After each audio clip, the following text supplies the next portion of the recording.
Maintenant, leurs traits charmants n'étaient plus indistincts et mêlés.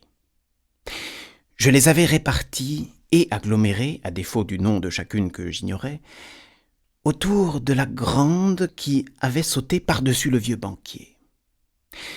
de la petite qui détachait sur l'horizon de la mer ses joues bouffies et roses, ses yeux verts, de celle au teint bruni, au nez droit qui tranchait au milieu des autres, d'une autre au visage blanc comme un œuf, dans lequel un petit nez faisait un arc de cercle comme un bec de poussin, visage comme en ont certains très jeunes gens, d'une autre encore, grande, couverte d'une pèlerine, qui lui donnait un aspect si pauvre, et démentait tellement sa tournure élégante que l'explication qui se présentait à l'esprit était que cette jeune fille devait avoir des parents assez brillants et plaçant leur amour-propre assez au-dessus des baigneurs de Balbec et de l'élégance vestimentaire de leurs propres enfants pour qu'il leur fût absolument égal de la laisser se promener sur la digue dans une tenue que de petites gens eussent jugée trop modeste. D'une fille aux yeux brillants, rayeurs, aux grosses joues mates, sous un polo noir enfoncé sur sa tête,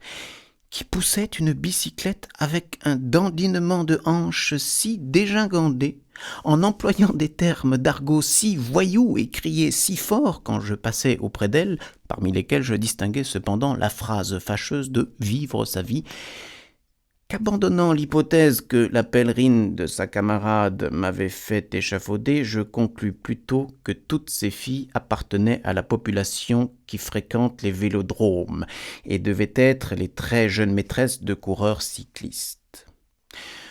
En tout cas, dans aucune de mes suppositions ne figurait celle qu'elles eussent pu être vertueuses. À première vue, dans la manière dont elles se regardaient en riant, dans le regard insistant de celle aux joues mates, j'avais compris qu'elles ne l'étaient pas. D'ailleurs, ma grand-mère avait toujours veillé sur moi avec une délicatesse trop timorée pour que je ne crusse pas que l'ensemble des choses qu'on ne doit pas faire est indivisible, et que des jeunes filles qui manquent de respect à la vieillesse fussent tout d'un coup arrêtées par des scrupules quand il s'agit de plaisirs plus tentateurs que de sauter par-dessus un octogénaire.